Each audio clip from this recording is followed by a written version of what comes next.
Who is this woman? Why is she lying in dirty water wearing a fancy dress? Why are there so many plants around her? And why does she look like that? Don't worry, I'm gonna tell you. This piece is called Ophelia by John Everett Millay. It depicts a scene in the Shakespeare play Hamlet, where a grief-stricken Ophelia accidentally falls into a stream and drowns. It's a tragic story, but perhaps equally as haunting is the story of the model for this painting, Elizabeth Siddal, who nearly died posing for it. Elizabeth Siddal died of an opiate overdose at the age of 32. But this is by no means where the many tragedies of her life start, nor where they end. Maybe we should go back to where her story begins. In London, England in 1829, where Elizabeth Siddal, nicknamed Lizzie, was born. Her family was working class, and according to her future brother-in-law, she received, quote, an ordinary education conformable to her condition in life. Elizabeth loved poetry and art, and was inspired to write her own poetry when, as a child, she found a verse by Tennyson printed on a piece of paper wrapped around a block of butter. As a young adult, Lizzie went to work in a hat shop, and at some point she met Walter Deverell, a young man with connections to the Pre-Raphaelite Brotherhood, which was a rebellious group of artists that would go on to change the art world forever. We don't know exactly how Walter and Elizabeth met. Some say Siddal sent some of her works to his father, who worked at the School of Design, who introduced her to his son. Others say Walter spotted her in the hat shop where she worked. Who knows? What we do know is that it was 1849. Lizzie was 20 years old and Walter was 22. We know that in that initial meeting, he wasn't interested much in her art skills, but he was interested in the way she looked. We know that after Deverell met Lizzie, he rushed to the studio to tell his friends, "You fellows can't tell what a stupendously beautiful creature I have found. She's like a queen. Magnificently tall, with a lovely figure and a face of the most delicate and finished modeling. She has gray eyes, and her hair is like dazzling copper and shimmers with luster." We know he asked her to model for one of his paintings, and more than anything, we know that after that day, Elizabeth Siddal's life would never be the same. Artist models didn't have the best reputation, but Siddal's family wasn't rich by any means, and she saw this as her best shot of making it as an artist. So she took it. Deverell had Siddal pose for his painting Twelfth Night, which I'll give you one guess what it was about. Okay, it was about Shakespeare again. What can I say? They were obsessed. Also posing for this painting was a fellow member of the Pre-Raphaelite Brotherhood, Dante Gabriel Rossetti, who would go on to become Siddal's lover and husband. And then, just 2 years later, she posed for the painting that would forever etch her into our collective consciousness. Ophelia. A grief-stricken Ophelia floats in a stream. She has been driven mad because her lover, Hamlet, has broken off their engagement and murdered her father. She ventures into the countryside to pick flowers and slips and falls into the water. But instead of pulling herself out, she surrenders to drowning, singing as she sinks. Ophelia's pale face and coppery red hair peek out from the water. Her lips part slightly, and she has a vacant look in her eyes. Her palms face the sky. Her lower half has already started to sink, and we can see her heavy antique dress clinging to the surface, the weight of which will eventually pull her to the bottom. Ophelia is surrounded by plants and flowers, some of which are referenced in the play, like the violets, the weeping willow, the pansies, the roses, and the daisies. The string of violets that form a necklace around her neck symbolize love and faithfulness and also death. The weeping willow symbolizes forsaken love. The pansies represent love in vain. The roses represent love and beauty. The daisies symbolize innocence. The red poppy floating in the water represents sleep and death. The fritillary in the bottom right corner of the painting and the pheasant's eye floating in the water represent Ophelia's sorrow. The meadowsweet flowers symbolize the futility of it all. Millay painted the background first and spent more time on it than the actual subject of the painting, which was a very strange thing to do at the time. He painted this portion entirely literally outside over a 5-month period, which is why though many of the flowers we see technically bloom at different times of the year, they're blooming at the same time in this painting. While forget-me-nots, poppies, and violets bloom in the spring, roses and purple loosestrife flowers usually bloom in mid to late summer. This painting is beautiful, but it didn't come into this world without a lot of pain.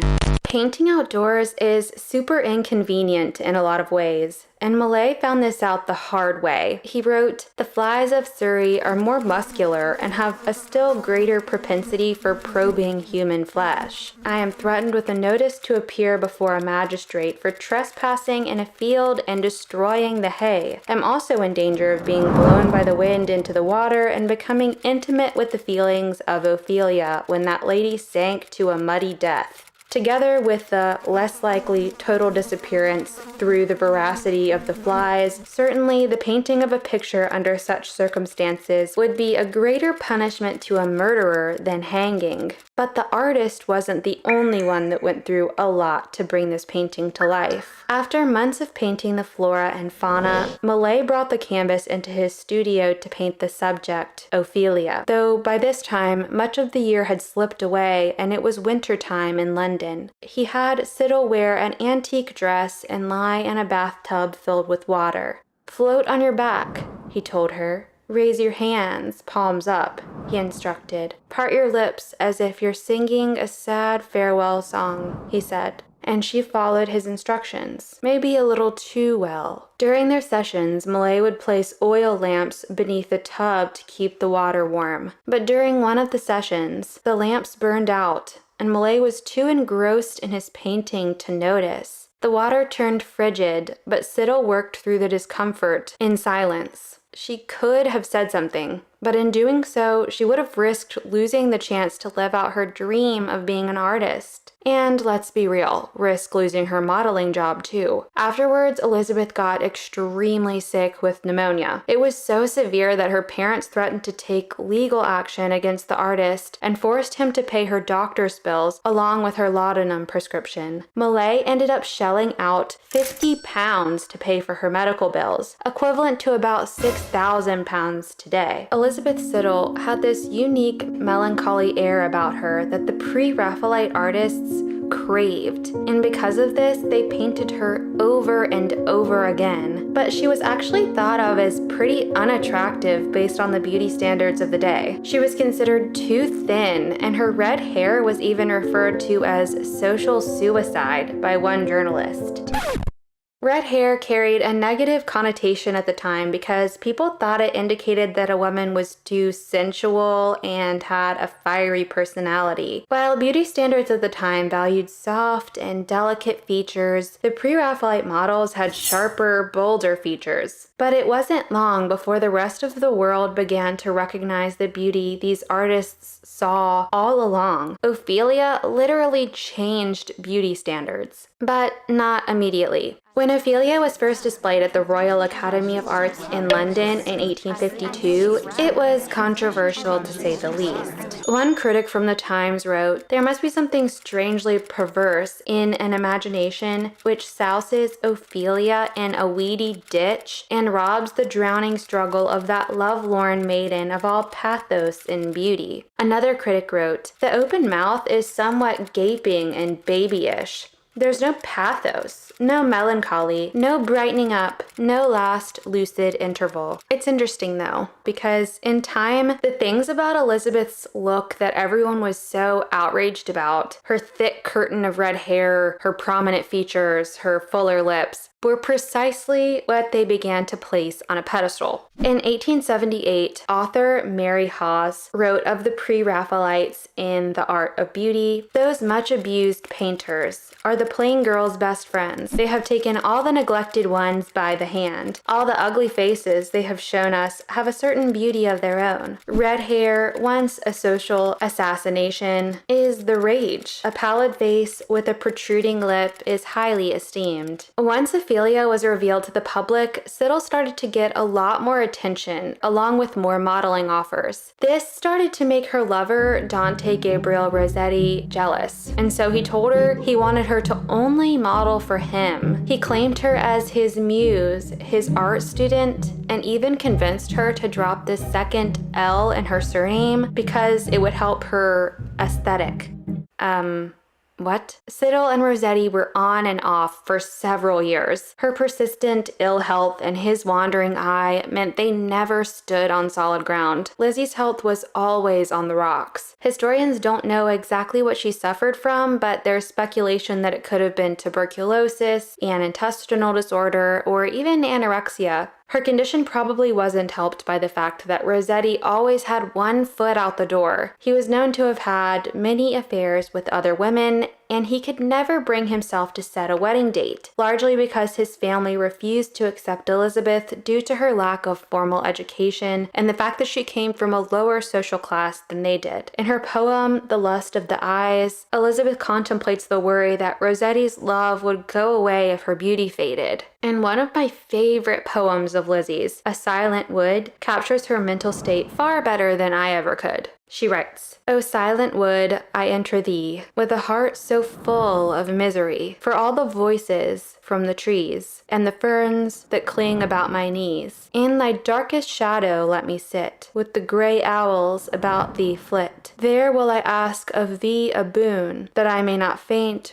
or die or swoon, gazing through the gloom like one whose life and hopes are also done. Frozen like a thing of stone, I sit in thy shadow, but not alone. Can God bring back the day when we two stood beneath the clinging trees in that dark wood?" Looking back, many wonder why Elizabeth stayed with Rossetti, because in a lot of ways, he held her back. From many modeling jobs to be sure, but also she was a talented artist in her own right. Art critic John Ruskin referred to Siddle as a genius, since she basically learned all of her painting techniques by simply watching Rossetti. And so in 1854, Ruskin began paying her an annual salary of around £150 a year to allow her to paint full-time. This enabled her to quit her job at the hat shop where her salary was a fraction of what Ruskin paid her. Not to mention, she was the first and only woman to exhibit her work with the Pre-Raphaelite Brotherhood in their exhibition in London in 1857. But not everyone thought fondly of Elizabeth.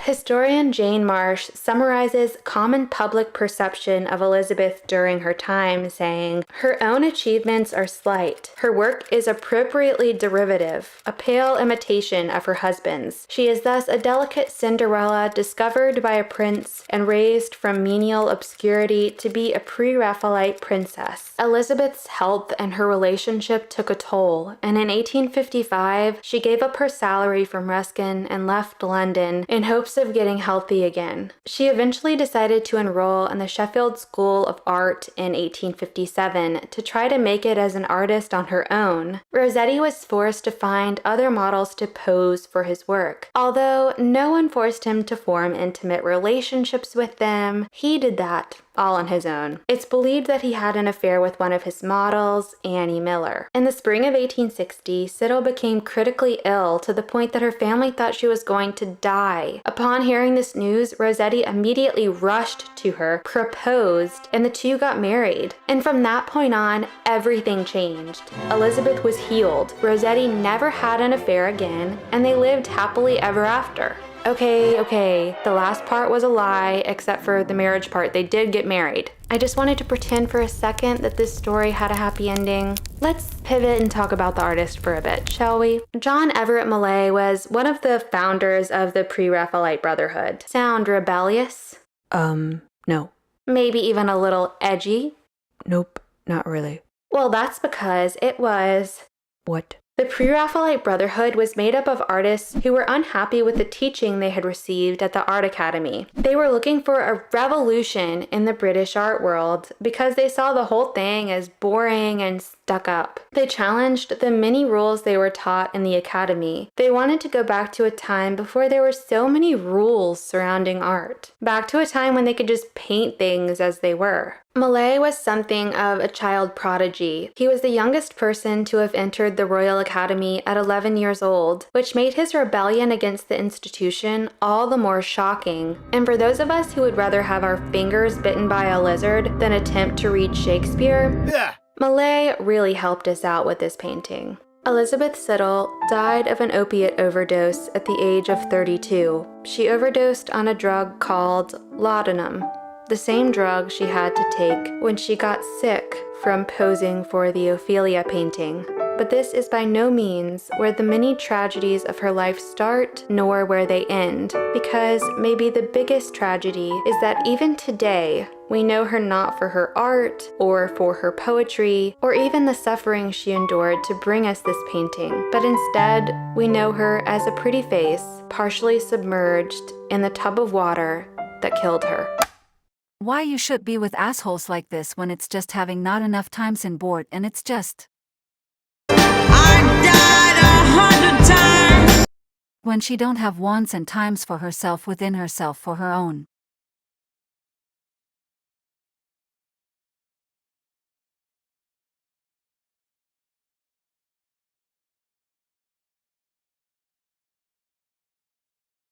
Nach der Arbeit raus aus'm Wasser und keine Embryo-Kostüme und nervige Typen, die Opfer noch versuchen zu teilen.